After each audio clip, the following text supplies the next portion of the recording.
So we lost the recording of Professor Steinbock for some minutes, and we'll start from where we left.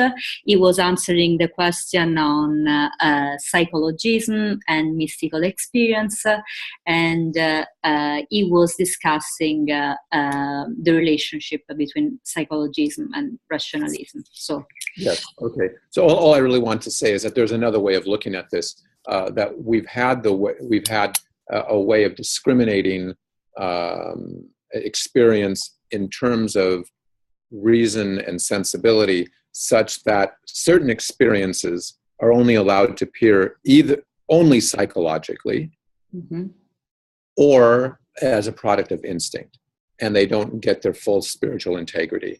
That's basically my point. And we can look at different experiences for that, but we don't have to right now. I mean, if that comes up in discussion, but that would be, and so it's a matter of being attentive to the unique structures of those experiences that come available in human experience, without, in the first instance, reducing them to a different register of explanation. So that's in part how we could do that, how we could avoid, or how we could take some of these experiences seriously, even though we might have questions about them, without beginning with the reduction, because they don't fit into our presuppositions, not allowing them to approach them in those kinds of presuppositions, which is the virtue of a phenomenological approach. The second aspect I wanted to mention is that I think in relationship, let's say, this is not exactly what you asked, but it's certainly a question I think that's implied, whether mystical experiences might be psychological pathologies or might be simply pathologies. And all I want to say, so that I dealt with, I think, in chapter 5 of Phenomenology and Mysticism, but just to develop one strand of that thought, I think it's possible, what we find in the mystics is this hypernormality, this becoming more and more optimal, and these experiences that in a lot of ways transcend concepts to understand those experiences. In their very expressions, we see that in their own lives.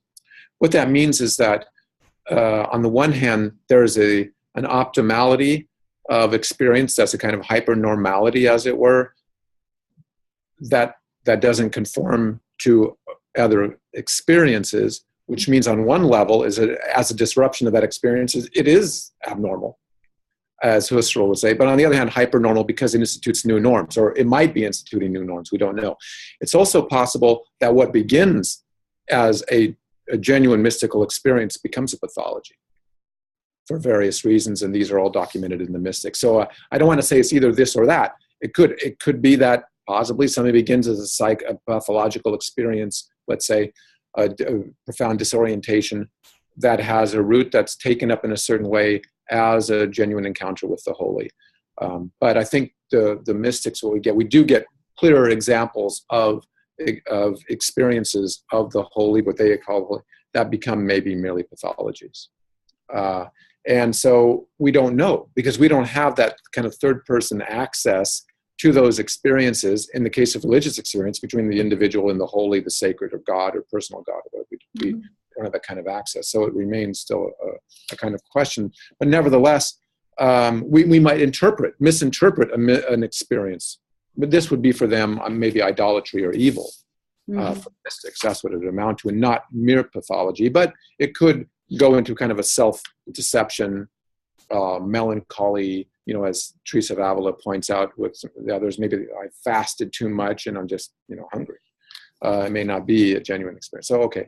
And then finally, the third point that I wanted to make is that it's not just the problem of, let's say, a psychoanalytic interpretation of these experiences, or reviewing things in terms of psychodynamics. There's also in the relation that we find as a religious one, there's also a problem of interpretation, which would be one, I think, of fundamentalism, that wants to have everything clear, not just in terms of psychological categories, but also in religious categories. So it also has dangers within even the so-called religious sphere when one wants to get it all down and master it.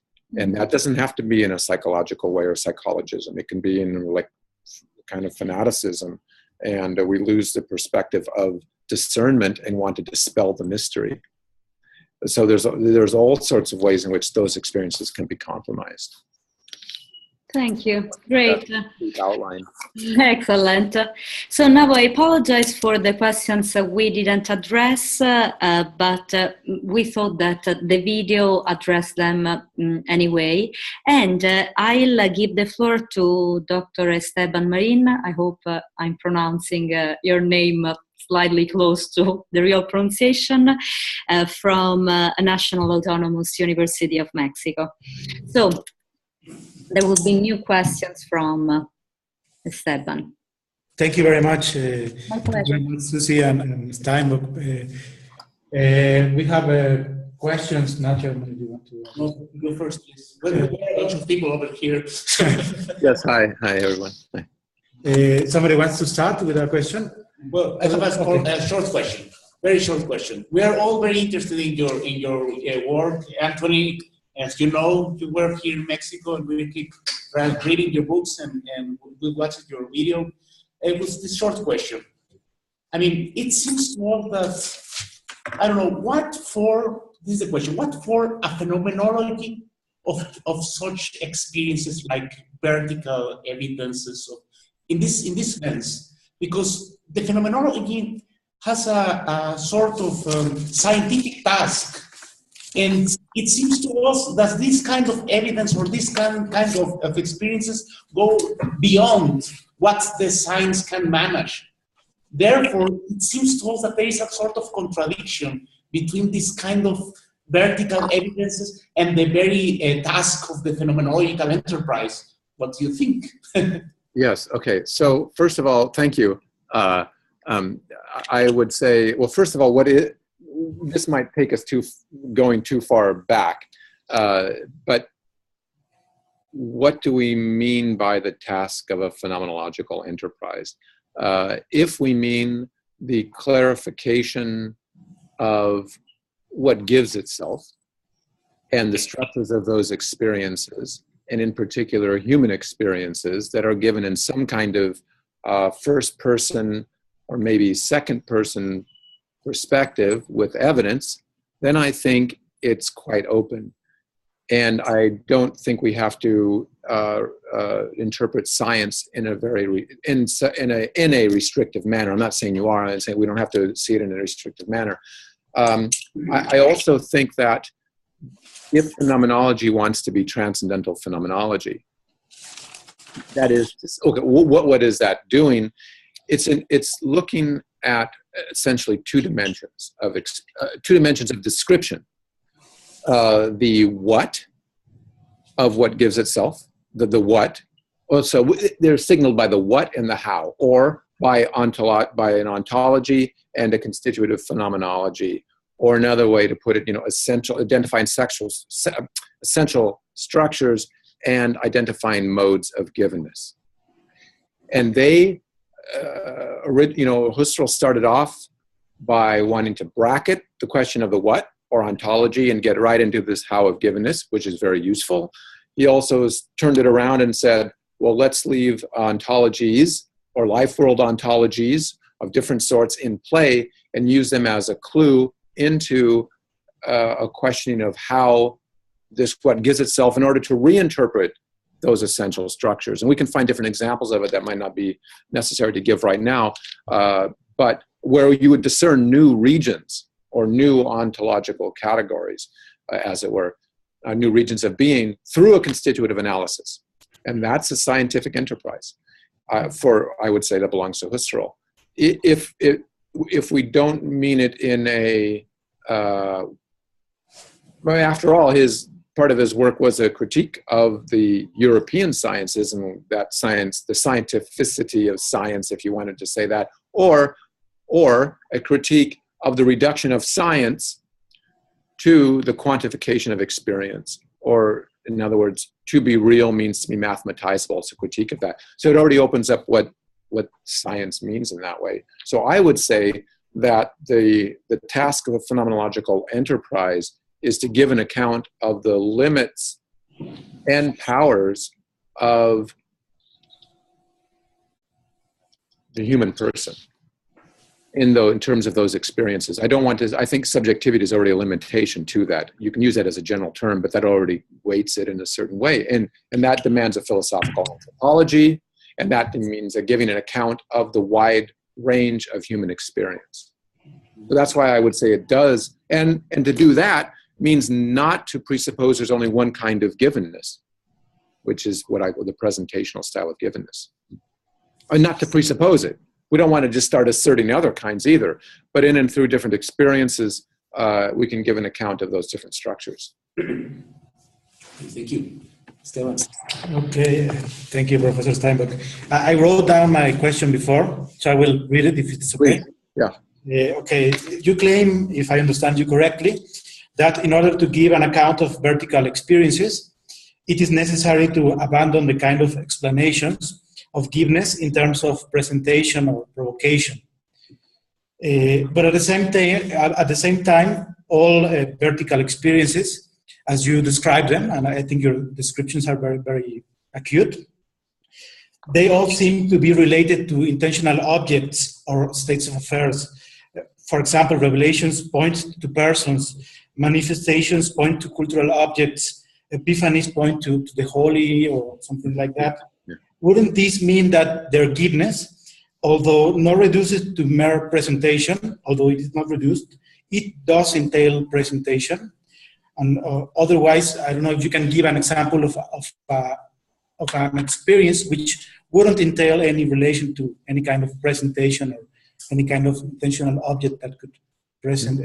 Mm-hmm. Yeah, so, okay, thank you. So let me just maybe clarify a little. I don't want to say, first of all, that we should abandon presentation. Yeah. But that one kind of givenness does not exhaust our experience. Now, we certainly have a relation to, and I don't want to say that we get rid of this notion of intentionality, but that there are many kinds of intentionalities. That's another way of saying it, many kinds of givenness. And nor do I want to say that these other vertical modes of givenness are non-cognitive. They're cognitive, but they're not in an epistemic cognition. And so, I mean, I'm not saying anything new here. This is something Shaler in particular has noted within the phenomenological tradition, but only with maybe a couple registers, Levinas in another framework. So, okay.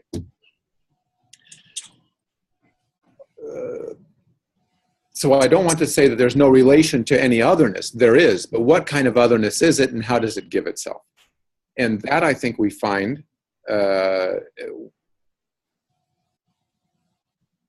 so in the moral emotions work,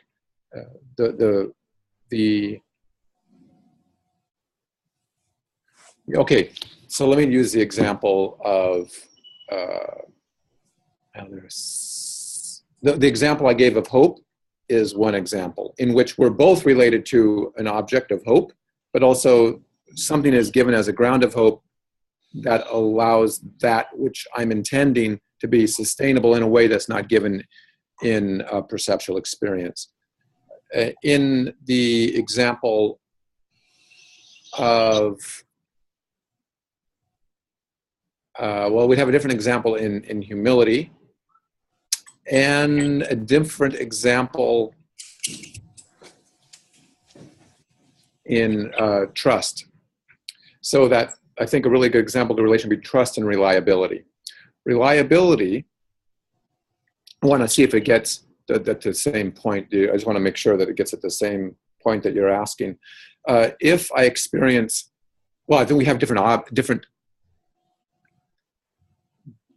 objects, but they're not objects because it's a relation of a person to person in the case of trust.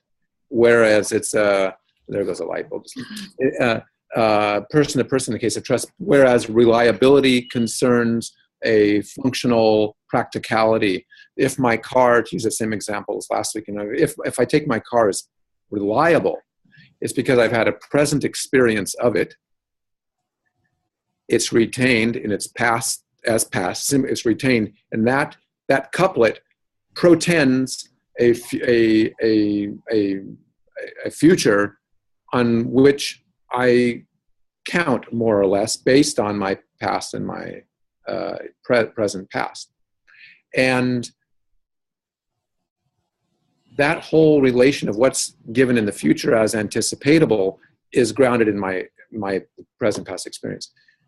In the case of trust, you can have a relation with another in which I have had no previous contact, or I can trust a complete stranger, or I can have had disappointing relations with a particular person all the time and trust. So it has a completely different structure, because what is given is also not an object. The other person is not an object. It's an unfolding,